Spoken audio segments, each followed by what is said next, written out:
lot about the grace of God. Jesus came to this earth to take on the sins of the world. God has forgiven us. God has called us to live a life of faith.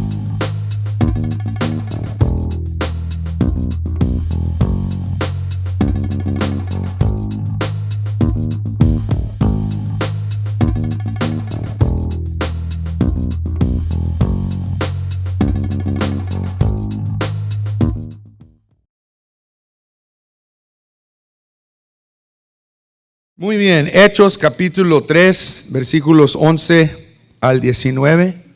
Cuando lo tengan, digan amén. O digan I have it. I have it. Palabra del Señor.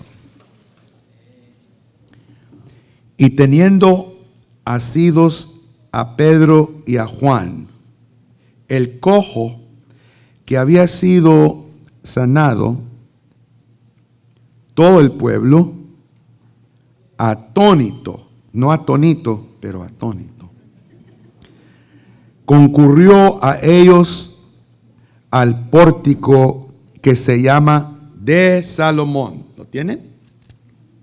Capítulo 3, versículo 12 de Hechos. O sea, he acabado de leer el versículo que dice que el cojo los tenía agarrados, ¿usted me entiende? De gozo, de alegría. Los tenía, como en inglés se dice, clutch, como un grasp de jiu-jitsu. No lo soltaba. Como María Magdalena a Cristo en el jardín, cuando dijo, suéltame, mujer, voy a estar aquí un rato. Viendo esto, Pedro respondió al pueblo, varones israelitas, ¿por qué os maravilláis de esto?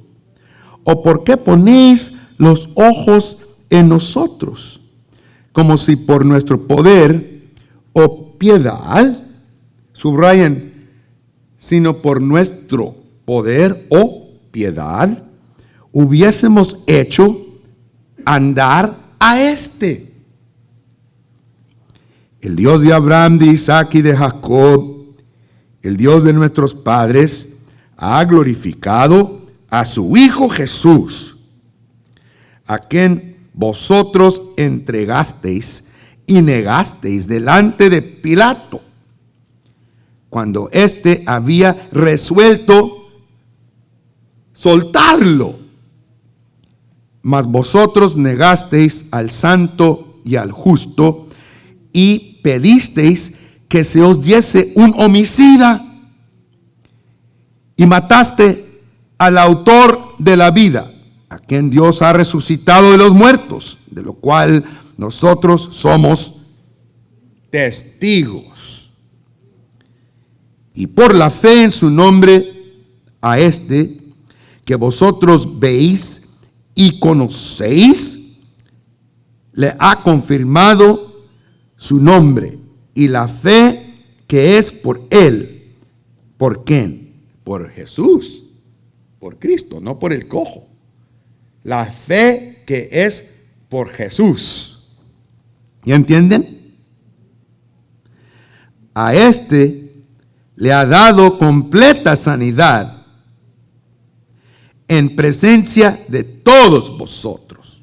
Así que no se hizo en una esquina, se hizo ahí enfrente de Canal 34, 22.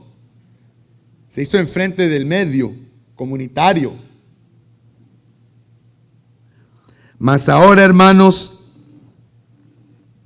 qué precioso que les llama hermanos después que han hecho eso, ¿verdad? Hay otras palabras para describirlos en términos de la vehemencia de la charla de Pedro, su segunda prédica como evangelista. Mas ahora, hermanos, adelphoi, sé que por ignorancia, ¿cuánta gente no cree en Cristo por ignorancia? ¿Me entiende? No es que son ateos por ser ateos, son ateos por ignorancia. Dice, mas ahora, hermanos, sé que por ignorancia lo han hecho, como también vuestros gobernantes. Pero Dios ha cumplido así lo que había antes anunciado por boca de todos sus profetas, que Jesucristo,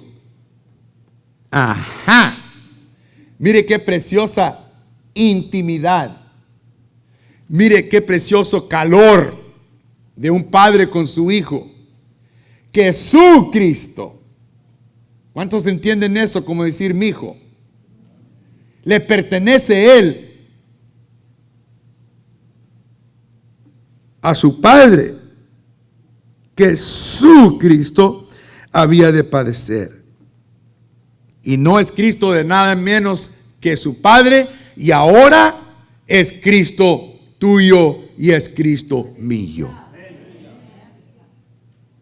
Así que arrepiéntanse, les dice Pedro, y conviértanse, les dice el gran apóstol, para que sean borrados vuestros pecados, para que vengan de la presencia del Señor tiempos de refrigerio. Ahí paramos. Tiempos de refrigerio. En la versión latín de Jerónimo, la palabra para refrigerio es refrigeri, como la italiana. Refrigeri. ¿De dónde viene la palabra refrigerador? ¿De dónde viene la palabra, como dicen los salvadoreños, el refri? El refri. ¿Para qué sirve un refri? Si no es para preservar. ¿Para qué sirve el refri? Si no es para enfriar. ¿Para qué sirve Cristo? Si no es para darle agua al que tiene sed espiritual. Qué preciosa palabra aquí, refrigeri, ¿verdad? ¿A cuántos el Señor le has traído cuando llegaste tú a conocer un Cristo? Descanso del pecado y un tiempo de refrigerio espiritual. Bueno, no quiero adelantarme. Solo quiero enfocarme yo sobre lo que dice Pedro. Primero dice él, viendo esto Pedro respondió al pueblo. ¿Usted me entiende? No se quedó callado. Vio una oportunidad para decir algo de lo que había pasado en la vida de este cojo. Decir algo de lo que él había visto. Le dice al pueblo, ¿por qué se sorprenden de este milagro? Si ustedes mismos vieron al Cristo que sanó al ciego, al Cristo que sanó a Lázaro, que está aquí entre nosotros, al Cristo que levantó a esa niña de entre los muertos, al Cristo que hizo a otro cojo caminar en la casa ajena. ¿Por qué se sorprenden que este cojo se ha levantado en el nombre de Cristo Jesús? Porque ese mismo Cristo que caminó en nosotros, entre nosotros, este Cristo todavía vive, y ese Cristo todavía salva, y ese Cristo todavía hace milagros, y ese Cristo todavía puede hacer a un cojo completo. Cristo está aquí entre nosotros. Así, amados, no se sorprenda cuando Dios haga algo milagroso. Cada día que tú vives y resuellas, cada día es un milagro que Dios te ha dado a ti para vivir. ¿Cuántos saben que cada resuello que tú tomas es un milagro de darle gloria al Señor? Que tú todavía tengas pelo es un milagro de Jehová. ¿Cuántos saben que estamos rodeados de milagros? Pudiera platicar en términos científicos y físicos, que es un milagro que no se desatan los átomos de esta mesa de altar y este púlpito y este aire, porque no hay nada que encuentran los fisicistas para explicar por qué el electrón sigue caminando alrededor del neutrón y no se despega, no saben qué lo detiene, y hay innumerables de esos subnucleares. No sé si a usted le espanta eso, pero a mí sí, de entender que esto se debe de deshacer en fuego en este momento, pero hay algo que integra todas las fuerzas y las leyes físicas y no deja que se desate este asunto, porque Dios lo tiene todo bajo su control. No sé si usted entiende. No sé si usted entiende la gran bendición de no poder oír el ruido del pasto creciendo.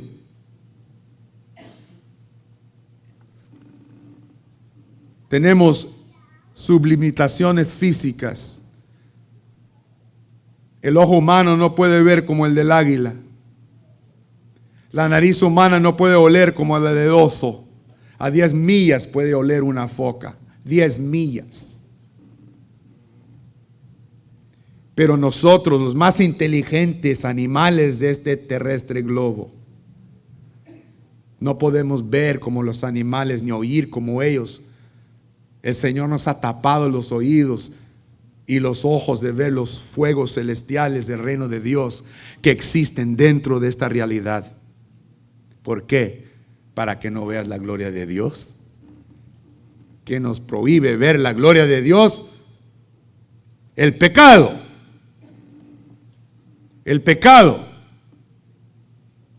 prohíbe al humano no ver la realidad como es. Algún día, cuando Cristo resuelva el problema del pecado en la humanidad, en ese día, dicen los grandes apóstoles, veremos como somos vistos.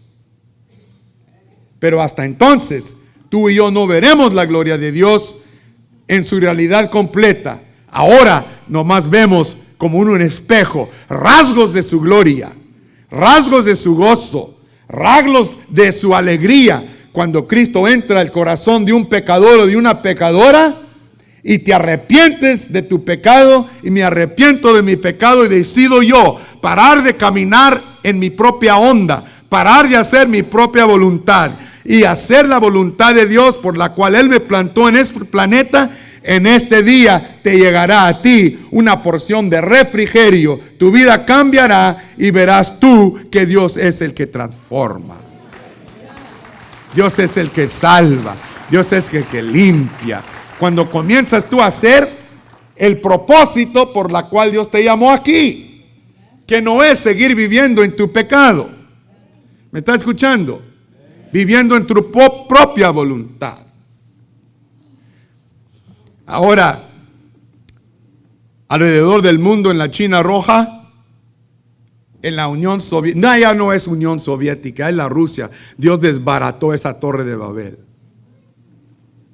Ni no fue Ronald Reagan, cuando tumbaron la pared de Berlín y azotó la Unión Soviética. Ya no es unión, es desunión. Ahora se andan peleando entre sí mismos. Chechenia, Rusia, etcétera. ¿A dónde voy con esto? En la Rusia, en países comunistas, Bulgaria, etcétera. En Arabia, en países musulmanes. Si hay una iglesia cristiana, tiene que existir encubierta. Tiene que existir subrepticia. Tiene que existir subterránea. No puede predicar al aire libre. No puede existir con religión libre. ¿Cuántos me entienden? Ya algunos países, por ejemplo, se están abriendo. La Cuba se está abriendo. Ya hay iglesias. Están saliendo los cristianos. Ya no están encubiertos, pero todavía no pueden predicar al aire libre nuestros hermanos en Cuba. He llegado a Cuba para ser refrescado de ver la iglesia preciosa. Ahora en Cuba, activa. No pueden predicar con bocinas, pero hay iglesias preciosas, pastores preciosos. Tenemos que adoptar a Cuba, porque ahora se está abriendo Cuba más y más. Y no va a ser tanto en el futuro donde vamos a ver pastores predicando en las plazas de Cuba. No nomás Raúl Castro, no nomás Fidelito. ¿No se gozan? Oí por ahí, sí, amén. Es verdad, un amén precioso, pero una persona que captó lo que estoy diciendo, que a mí me trae gozo. Porque el evangelio no fue para encubrirse. Cristo dijo, ponga esa luz sobre un montículo para que se vea de lejos. Vosotros sois la luz del mundo, la sal de la tierra. ¿Cuántos oran que ese día que se abra Cuba? Yo lo pido. Yo quiero entrar a predicar. Ya fui una vez a predicar. Me gocé. Aleluya, que se abra en el nombre de Cristo. Ahora, pero hay un grupito aquí que dice que no se abra. No, aquí en esta iglesia no. Aquí en esta iglesia no. Pero si se abre, entra el evangelio a todo dar. Y yo quiero que se predique. Ahora, que no se predique el evangelio subterráneo. Que se predique así como predicó Pedro. Pero ¿qué pasó con Pedro cuando comenzó a predicar?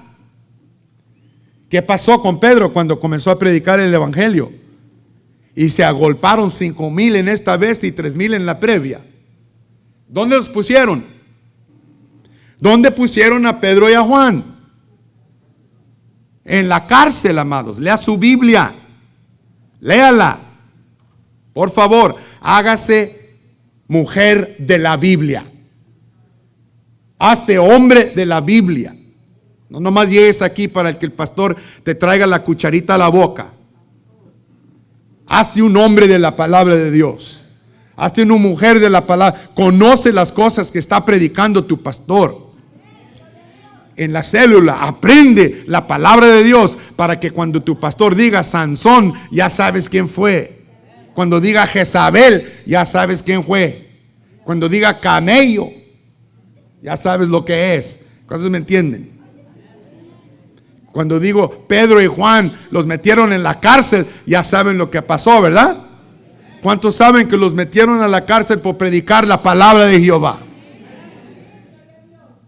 Porque tuvieron evidencias de que caminaron con Cristo.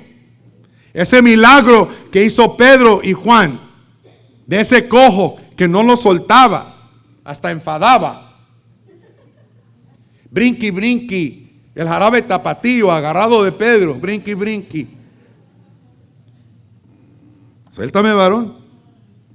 Brinca solo ya. Dale gloria al Señor. No, tú fuiste el que hiciste el milagro. Yo no hice nada, le dijo Pedro a él. No se hizo este milagro con nuestro poder, una. No se hizo este milagro con nuestra religión y piedad, otra. Y no se sorprenda que Cristo todavía hace milagros. No se sorprenda. Eso es común para Cristo, que cambia a un alcohólico, que cambia a un drogadicto, que cambia a un gay, que cambia a un homosexual. Eso es el poder de Cristo.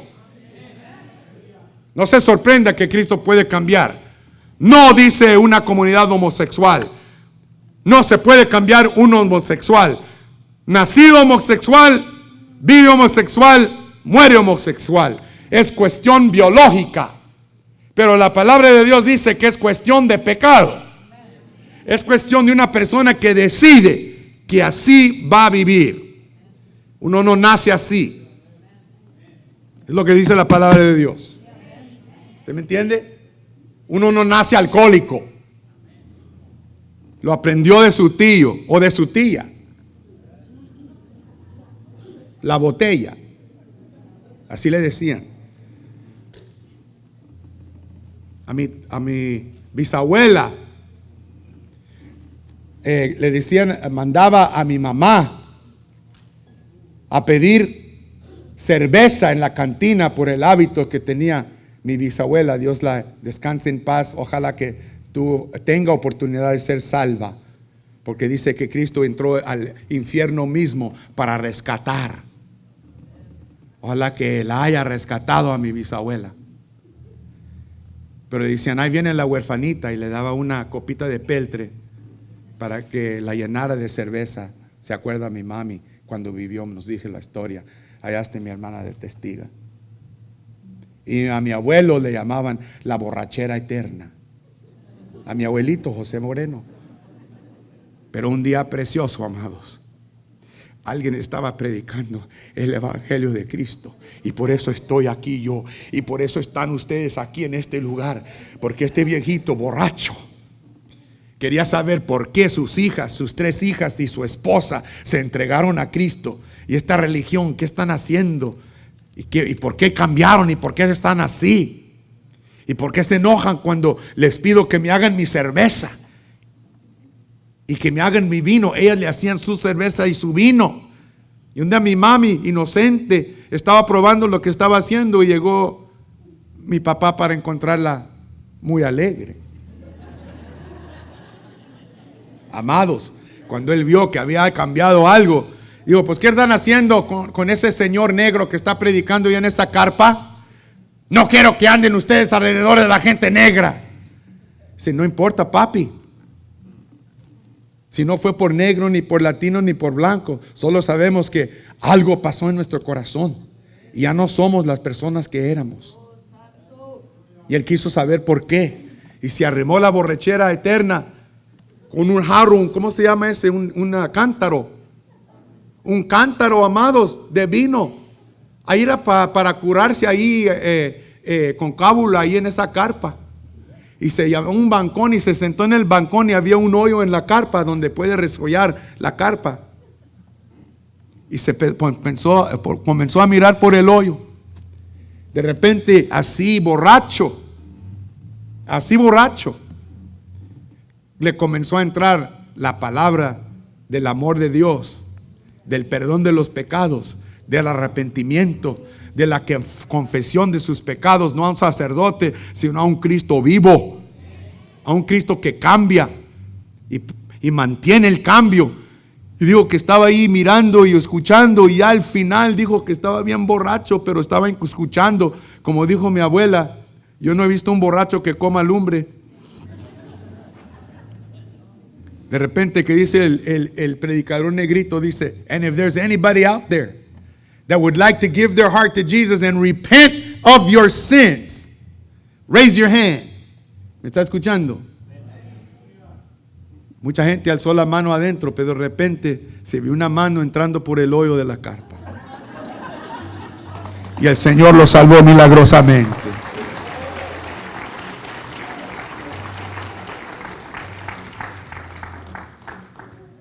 Mi mamá comenzó una iglesia a la edad de 17 en Bakersfield, California, que todavía está allí, la primera asamblea de Dios.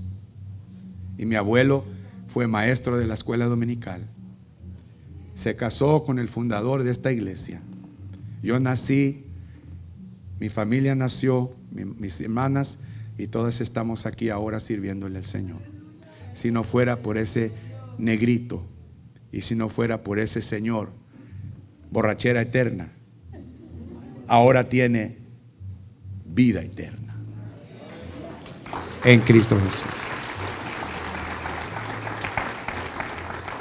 El mensaje de Pedro todavía es: arrepiéntete. Después que les dijo a los judíos lo que habían hecho con Cristo Jesús, me puse a pensar de la manera que Pedro los está barriendo en el piso, diciéndoles que son homicidas, que que crucificaron al justo de Dios, al puro, y platicando de esa manera, digo, ¿para qué está platicando así Pedro si Cristo ya ha resucitado? ¿Para qué están tan preocupados? ¿Por qué están tratando de infundirle culpa a esta gente si Cristo no resucitó? De repente dice, y este mismo Dios lo ha seleccionado, y este mismo Dios lo ha levantado de entre los muertos, y ustedes lo han visto. Pero mira lo que me gustó que hizo Pedro. No los amachacó de culpa. No los destruyó con un sermón de pura culpa. Ya somos muchos de nosotros, cuando alguien falta o cuando alguien falla o cuando se tropieza en el Señor y caen, en vez de darles la mano como Pedro les dio, les damos la patada. Comienza el chisme. ¿Usted me entiende? Así somos muchos. No debemos de tener trabajo en la Corte Suprema. Muchos somos mejor que jueces. ¿Cuántos me entienden? Y hablando de la Corte Suprema, despertamos de otra mañana para ver que han legalizado el matrimonio homosexual. Y muchos me estaban texteando, ya viene Cristo. Pues ¿desde cuándo no ha venido? Mire cómo va nuestro país. ¿Qué está pasando? Despierte, Señor, no se sorprenda. ¿Por qué está usted esperando que el gobierno le traiga solución a sus problemas? El gobierno no es para que usted ponga su esperanza en Obama. Es muy curiosa la cosa política. De un lado queremos ayudar al pueblo inmigrante y del otro lado estamos aprobando el matrimonio homosexual. Una cosa es buena, la otra cosa, bueno, no es buena. No van a nacer niños de ese matrimonio. Si todo el mundo se hiciera homosexual, se muriera la raza entera. La naturaleza misma nos enseña que no es natural, dice el apóstol Pablo en el capítulo 1 de Romanos. Y amados, pero es muy duro ahora platicar en contra de cosas de ese estilo en este mundo en el cual vivimos. Porque aunque hay dictaduras alrededor del mundo que tienen a la iglesia amachacada, que no puede hablar en público, esta cultura americana tiene otro tipo de amenaza a la iglesia. La iglesia no vive en días fáciles. Usted póngase de pie en un parque a hablar en contra de homosexuales, lo meten a la cárcel si no lo bofetean. Porque esta cultura premia el pecado. Lo premia. Justo, no hay pecado. No hay cosa como pecado. El pecado es un problema psicológico que se puede componer con químicas. Pero en lo personal, el pecado que tú y yo tenemos, por eso somos alcohólicos, por eso somos drogadictos, por eso somos errantes en la vida sexual. Porque pensamos que por un momento se apacigua la conciencia del pecado. En la borrachera me olvido yo de lo que me han hecho y de lo que yo he hecho, y por una noche estoy en paz de la culpa que me persigue. El heroíno con un filerazo por un día está en paz y en un cielo falso. El inmoral sexual por un momento está en un éxtasis sexual, pero al despertar está la mujer en el espejo. Por eso muchos siguen tomando, por eso muchos siguen en drogas, por eso muchos siguen en esa vida sexual perdida e inmoral. ¿Usted me entiende? Amados, hacemos lo que podemos para tratar de escondernos, ¿verdad? En nuestra conciencia está Dios. Me dijo el texto, ¿qué piensa? Se está acabando el mundo, ya viene Cristo. Y luego le texté para atrás y le dije, ¿quién eres? No tengo tu nombre en mi directory. Oh, soy fulano de tal. Pues le digo, identifícate, por favor, antes que me mandes comentos. Pero primeramente quiero decirte una cosa. Desde que Cristo resucitó, lo estamos esperando. No sabemos cuándo viene. Solo el Padre. ¿Cuántos dicen amén? No sabemos cuándo viene el Señor. Solo tenemos que estarlo esperando. Y luego, segundo, ¿y por qué te sorprendes de lo que hizo Washington? ¿Por qué te sorprendes? Y yo digo que a veces la gente se sorprende por la política porque tienen esperanza que el gobierno pueda solventar nuestros problemas más grandes. No es verdad, no se lleve por el gobierno, llévese por el reino de Dios. Él es el último rey. Alguien diga amén. Él es el último rey y gobernador.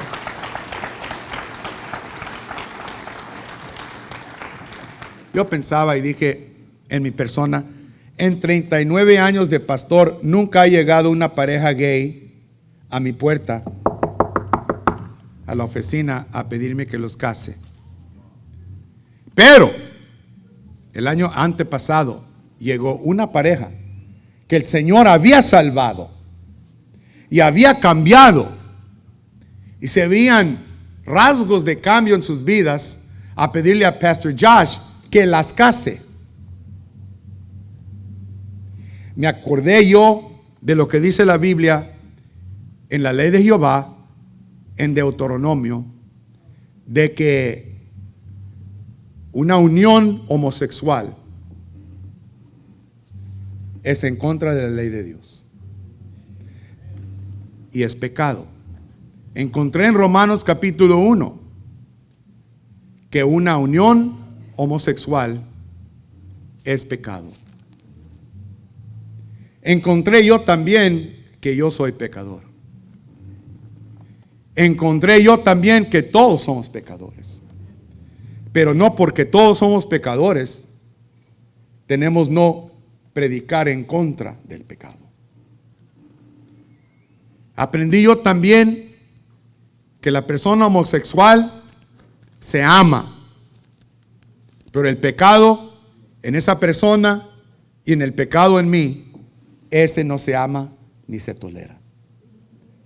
Tenemos que arrepentirnos como cultura y sociedad y pedirle a Dios que se arrepienta nuestra nación.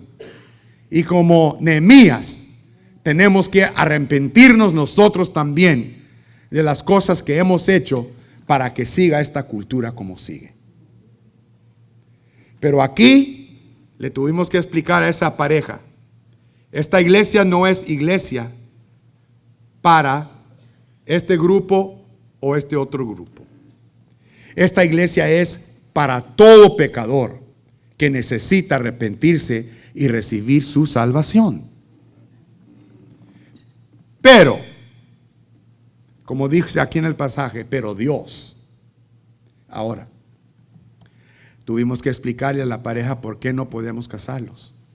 Una, porque no creemos que es parte de la vida cristiana. Dos, la naturaleza misma nos enseña que así no se propaga la raza humana, que es una aberración de la vida natural.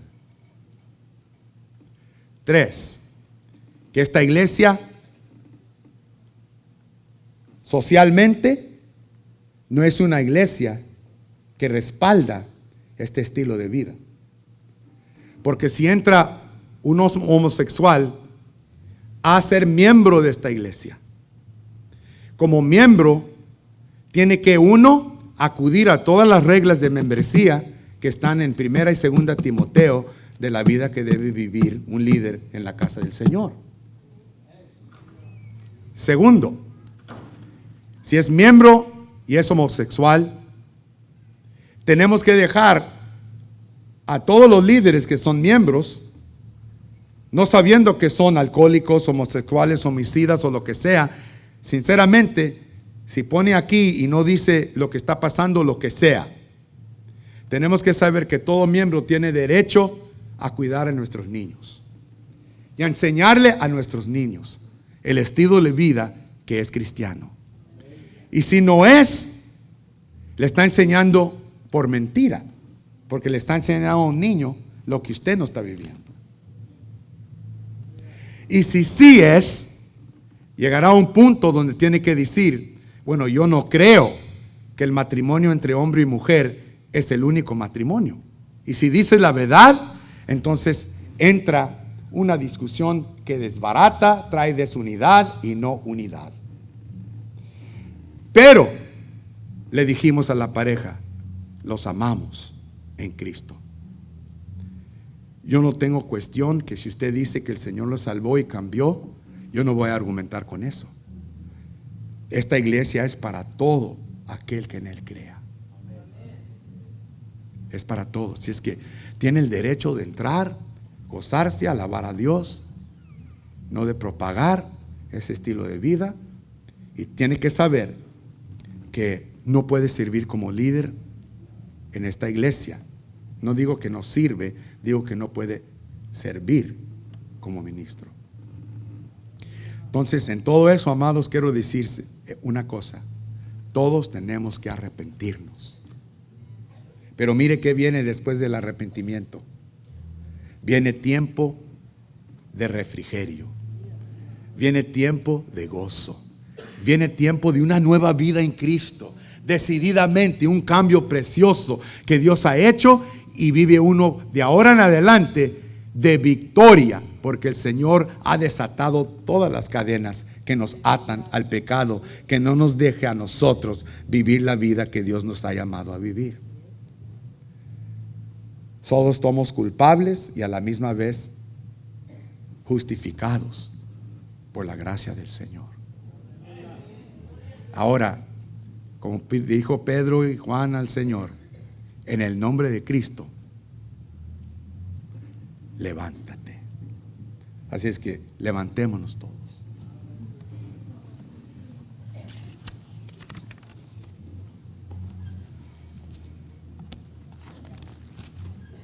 Quiero decirles a ustedes que esto no es fácil para mí decir,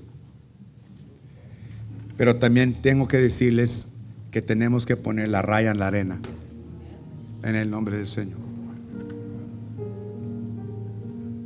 Que nunca se culpe a esta iglesia que no respondió, aunque me pongan en la cárcel, aunque se mofen, aunque digan esto o lo otro. El Señor nos ha llamado como Pedro a predicar el evangelio donde hay oportunidad, con amor, ¿verdad? Qué bonito que Pedro, cuando comenzó a exprimirlos un poquito con la culpa de matar a Cristo, de repente, por la gracia de Dios, le dice: hermanos, hay perdón en el nombre de Cristo Jesús. Y así ahora, si tú eres pecador o pecadora, arrepiéntete. La palabra metanoeo, arrepentimiento, significa dar la vuelta. Da la vuelta. Para de caminar en esa dirección destructiva. Da la media vuelta, 180 grados. No diga, uno dijo, le doy gracias al Señor que me cambió 360 grados. No, pues terminó donde comenzó. ¿Cuántos quieren que Cristo les cambie la vida? Cada día es día de arrepentimiento, y cada día es de pensar que Cristo te ha perdonado por todo tu pecado existencial. Pero el pecado puntiliar, cada momento hay que pedirle perdón al Señor, ¿verdad? ¿Cuántos son pecadores redimidos por la gracia? Muy bien. Señor, te damos gracias por tu palabra. Te doy gracias por las lecciones de la palabra. Ayúdanos a vivir por nuestras convicciones, aunque nos duele confesarlo. Ayúdanos a amar a todos los que te necesitan, no a ser selectivos, porque tú nos amaste cuando nosotros mismos éramos pecadores.